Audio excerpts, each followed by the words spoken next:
নোয়াখালী মানুষটা আসলে বিভাগ দেওয়ার দরকার। নোয়াখালী মানুষের আসলে বিভাগ দরকার, ওই নোয়াখালী মানুষের আসলে বিভাগ দরকার আছে, কারণ তাদের মাথার বুদ্ধি বেশি। তারা নোয়াখালী বৈশা বৈশা আমেরিকা চালাইতে পারবো, নোয়াখালীতে বৈশা বৈশা তারা আমেরিকা চালাইতে পারবো। তারা এমন একটা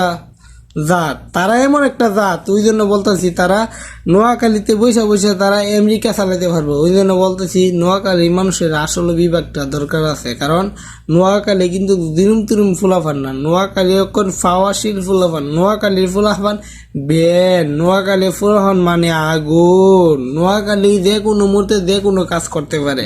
ওই জন্য বলতেছি নোয়াখালীর বিভাগটা দরকার আছে। নোয়াখালীতে বৈশা বৈশা নোয়াখালীর ফুলাফান আমেরিকা চালাইতে পারবো। আর নোয়াখালী কি চালাইতে পারবো না? নোয়াখালী একটা বিভাগ না, নোয়াখালী একটা দেশ দিবার কাম, নোয়াখালীরে একটা দেশ দিবার কাম। এই কারণে বলতেছি নোয়াখালীর তো বিভাগ দেন, আর নাইলে নোয়াখালীরে বাংলাদেশ থেকে আলাদা করে নোয়াখালীর একটা দেশ বানাই দেন।